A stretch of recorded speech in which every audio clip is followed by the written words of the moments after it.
Rocky Gerung adalah salah satu pengkritik utama pemerintah, khususnya pengkritik Presiden Jokowi selama 10 tahun.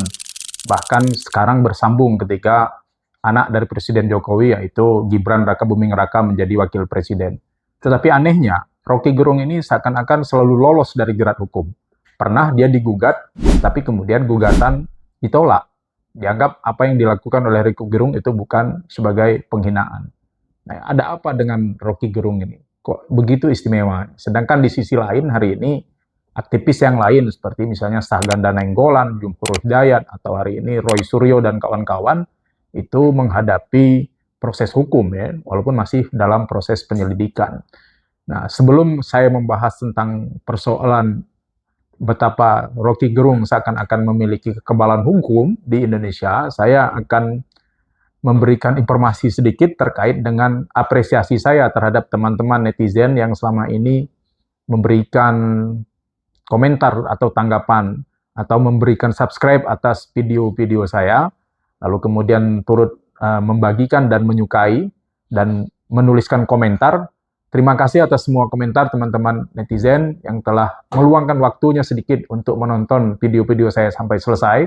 Itu menunjukkan bahwa saya membaca ya, walaupun tidak saya tanggapi satu persatu, karena itu kan tidak mungkin, karena komentarnya kadang sampai ratusan ribu ya, jadi tidak mungkin saya untuk mengomentari, membalas komentar satu-satu, tapi saya membaca, bukan berarti saya tidak membaca. Nah, untuk apresiasi saya kepada teman-teman yang telah meluangkan waktunya untuk memberikan komentar, saya akan membagikan buku saya, buku yang ada di depan saya. Ini ada 3 dari 9 buku yang sudah saya tulis. Ini buku Delik-delik Populer, kemudian ada buku Penanggulangan Separatisme di Indonesia dengan menggunakan hukum pidana, yang berikutnya adalah yang terakhir ini buku saya Antropologi Hukum Kontemporer. Saya akan bagikan kepada komentator terbaik.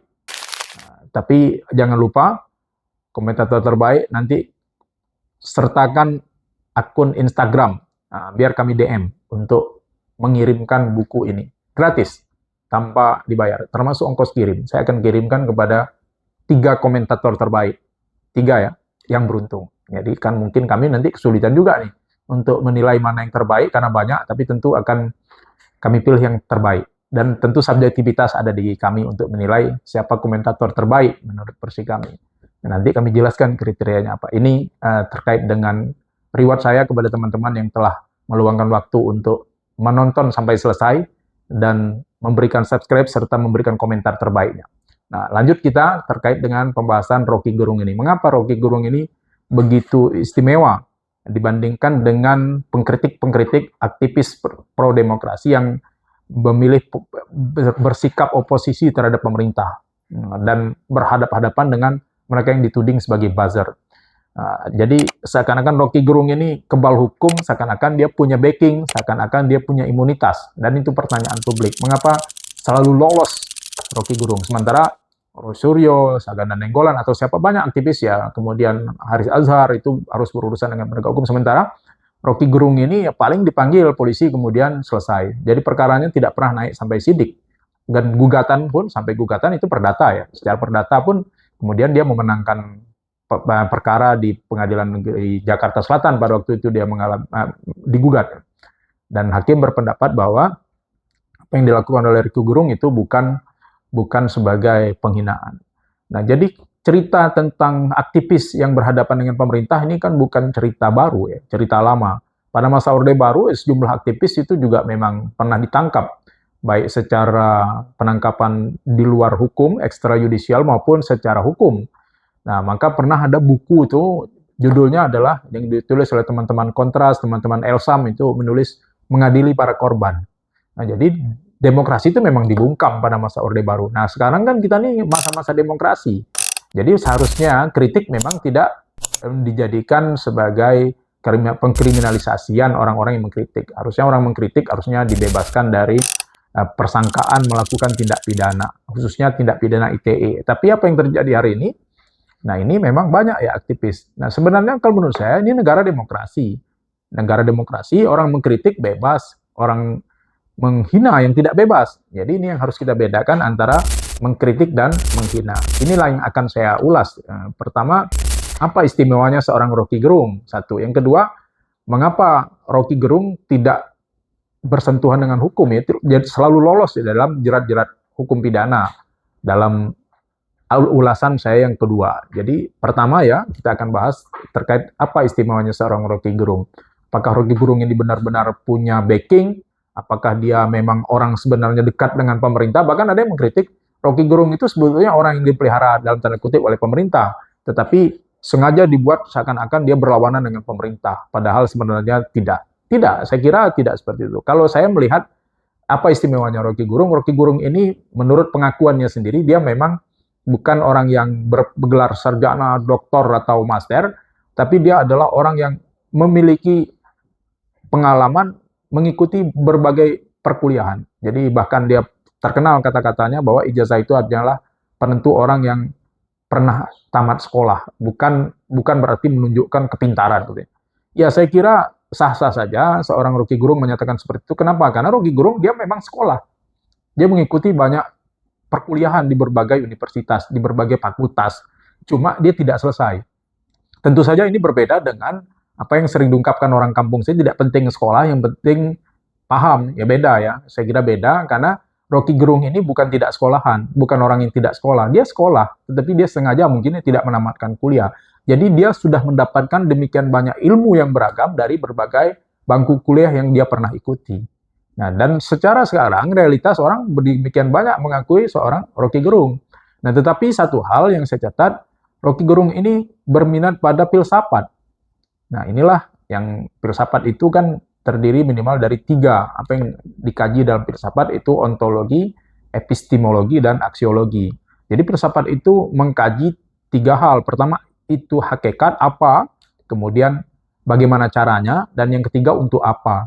Dengan pendekatan filsafat, maka Rocky Gerung dapat memahami persoalan-persoalan di bidang yang lain, bidang ilmu pengetahuan yang lain menjadi lebih mudah. Nah, filsafat ini sering dikatakan sebagai induk ilmu pengetahuan. Bahkan kadang-kadang filsafat itu disebut melebihi ilmu pengetahuan, di atas ilmu pengetahuan. Nah, maka wajar ketika orang-orang yang menguasai filsafat, dia menjadi lebih mudah untuk menguasai ilmu pengetahuan. Dan itu yang saya lihat dari seorang Rocky Gerung. Nah, logika adalah beberapa bagian dari kajian filsafat. Nah, nilai dan logika, metodologi itu dipelajari di dalam filsafat. Oleh karena itu, maka kemudian Rocky Gerung itu sangat kritis, kemudian melihat sesuatu yang kadang tidak dilihat orang lain. Nah, inilah kelebihan orang-orang yang mengkaji filsafat. Maka mudah bagi Rocky Gerung untuk mempelajari ilmu pengetahuan lain. Nah, filsafat itu karena dianggap sebagai induk dari semua ilmu pengetahuan, mengkaji sesuatu yang tidak terlihat oleh ilmu pengetahuan, maka kadang-kadang filsafat itu, para filsuf itu dianggap terlalu tinggi kajiannya. Bahkan para sarjana, para doktor pun kadang-kadang, maka doktor itu disebut filosofi doktor di luar negeri. Kadang-kadang tidak sanggup untuk mengkaji filsafat karena dianggap terlalu berat dan terlalu dalam. Nah, kita kadang menghindar ya dari mengkaji filsafat. Tapi oleh seorang Rocky Gerung, inilah istimewanya Rocky Gerung menurut saya. Dia mampu mendekatkan filsafat yang kaya nilai, yang sangat teoritis, yang seakan-akan berada di langit, didekatkan dengan bumi, dengan bahasa-bahasa, logika-logika sederhana yang dia sampaikan di tengah masyarakat melalui media. Inilah istimewanya seorang Rocky Gerung. Jadi dia tidak membuat orang kemudian menjadi alergi dengan filsafat, bahkan sekarang dekat. Nah, pola komunikasi yang disampaikan oleh Rocky Gerung, saya kira ini hampir sama dengan apa yang disampaikan oleh Ustadz Das'ad Al-Latif atau Ustadz Abdul Somad, sehingga jamaah Ustadz berdua ini sangat banyak, karena mereka mendekatkan nilai-nilai agama itu dengan bahasa yang sederhana kepada masyarakat. Nah, itu juga yang ingin kami lakukan beserta tim untuk mendekatkan teori-teori, kemudian norma-norma hukum pidana yang syarat nilai yang sangat teoritis kadang-kadang, itu untuk diterjemahkan di tengah masyarakat dengan bahasa yang sederhana, dengan mengkaji atau mengaitkan dengan isu-isu hukum pidana aktual. Nah, ini tugas kita. Jadi, kampus seharusnya itu tidak menjadi menara gading, tapi dia menjadi menara air. Jangan dijauhkan antara kampus dengan masyarakat, justru harus didekatkan, supaya masyarakat dapat menikmati ilmu pengetahuan hasil kajian dari kampus. Jadi jangan kemudian hasil kajian di kampus itu tersimpan di perpustakaan-perpustakaan kampus. Nah, maka model hari ini, perkembangan hari ini adalah melalui media-media sosial, khususnya media-media elektronik seperti YouTube atau media sosial lainnya. Nah, inilah alat untuk menghubungkan antara kampus dengan masyarakat. Jadi, hasil kajian kampus, teori-teori yang dipelajari di kampus, buku-buku, jurnal yang ditulis oleh teman-teman para peneliti, para akademisi, itu bisa seharusnya dibaca dan dinikmati dalam bentuk yang kekinian. Nah, inilah kelebihan seorang Rocky Gerung. Maka kemudian dia mendapatkan penggemar yang demikian banyak ketika dia datang kemana-mana. Baru-baru ini dia datang ke Riau, orang berebut untuk berfoto dengan Rocky Gerung. Bahkan Rocky Gerung hari ini menjadi magnet dan menjadi tokoh yang sangat dinanti kehadirannya. Nah, ini seorang Rocky Gerung. Nah, jadi terkait dengan itu, maka kita akan menjawab pertanyaan yang kedua ya. Bagaimana pola kritik yang dilakukan oleh Rocky Gerung? Sekali lagi saya tegaskan bahwa mengkritik itu adalah halal. Mengkritik itu bukan tindak pidana. Jadi seharusnya tidak boleh orang-orang yang mengkritik itu dikriminalisasi. Tetapi itu tidak berarti orang boleh menghina sesuka hati. Nah, lalu kemudian apakah Rocky Gerung tidak menghina? Ya, menurut saya ada penghinaan juga sebenarnya yang dilakukan, tetapi penghinaan yang bagaimana dulu? Nah, inilah cerdas dan hebatnya seorang Rocky Gerung.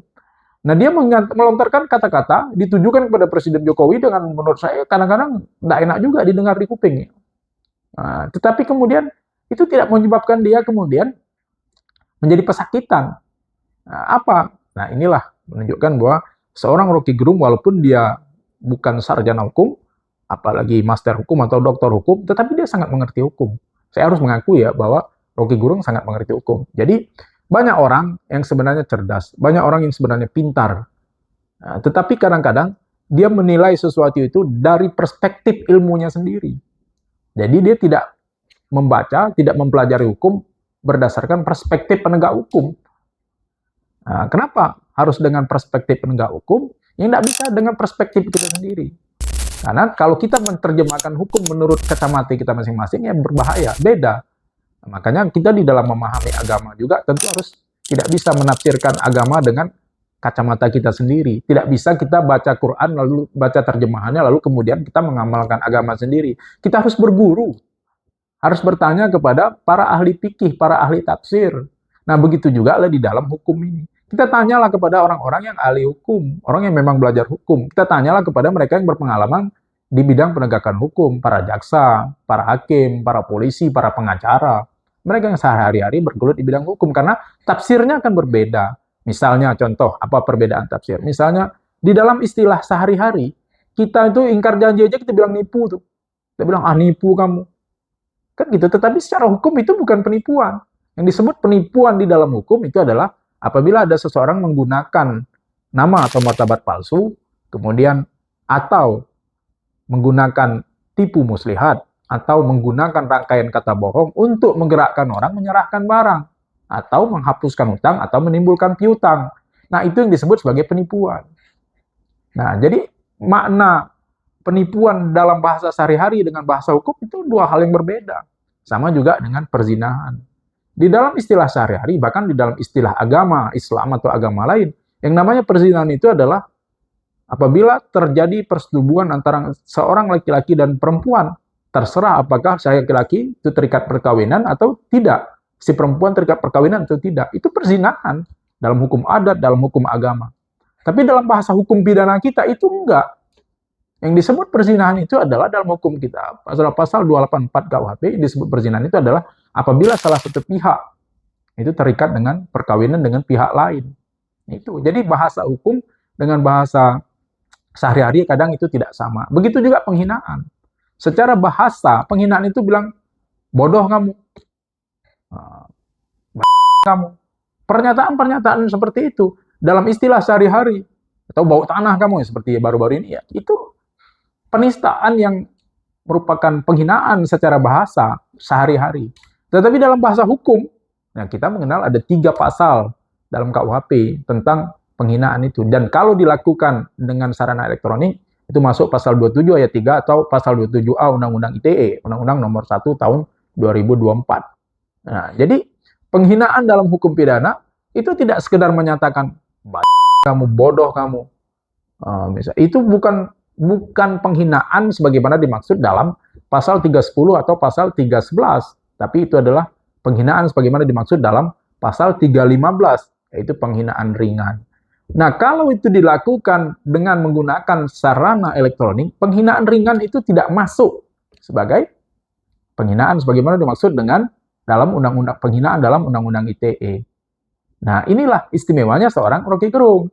Nah, apa yang dilakukan oleh Roy Suryo hari ini? Roy Suryo itu menuduh Pak Jokowi menggunakan ijazah palsu atau membuat ijazah palsu. Dan itu tuduhan yang serius.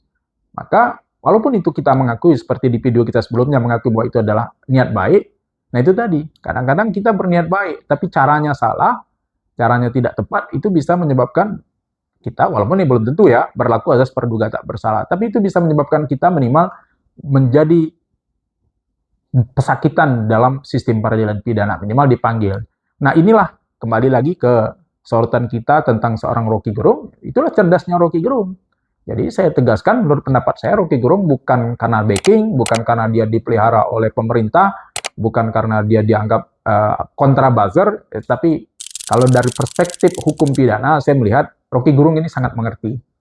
Dia memiliki kemampuan untuk melihat mana yang dapat menjebak dia. Jadi ibaratnya dia sedang berjalan di sebuah jalan yang gelap, dia tahu ini mana yang ada bomnya, mana yang ada ranjau-ranjau. Nah, inilah kelebihan seorang Rocky Gerung. Nggak tahu apakah memang dia mempelajari hukum itu secara sendiri, atau memang dia dibantu oleh teman-teman orang-orang hukum di sekitarnya yang memang cerdas-cerdas, ya saya nggak tahu. Tetapi yang jelas, kalau dari perspektif hukum pidana, lolosnya Rocky Gerung dari berbagai persangkaan karena adanya juga laporan-laporan terhadap dirinya, ya karena itu. Jadi murni apa yang dilakukan oleh Rocky Gerung, saya baca, saya mengikuti bagaimana kiprah Rocky Gerung selama ini, dia tidak menuduh. Rocky Gerung tidak menuduh, jadi memang dia mengkritik. Nah, dan analisis. Apa yang disampaikannya lebih pada analisis, yang tidak menggiring pada satu kesimpulan bahwa orang melakukan sesuatu. Karena untuk dituduh sebagai pelaku penghinaan, itu dia harus konkret. Jadi tidak bisa misalnya saya bilang, si Amir itu atau si Badu atau siapa namanya melakukan pencurian. Karena sebatas menuduh seperti itu saja, itu tidak menyebabkan orang dapat dipidana karena melakukan penghinaan. Untuk disebut melakukan penghinaan, dia harus konkret tuduhannya. Nah, demikian tanggapan saya terhadap istimewanya seorang Rocky Gerung. Salam untuk Bang Rocky Gerung. Bagi penonton yang menyukai video-video kami ucapkan terima kasih. Jangan lupa like, share, dan subscribe untuk mendukung channel kita terus berkembang. Kemudian bagi yang tidak berkenan, silakan skip. Komentar terbaik akan kami kirimkan buku gratis. 3 komentar terbaik. Terima kasih. Assalamualaikum warahmatullahi wabarakatuh.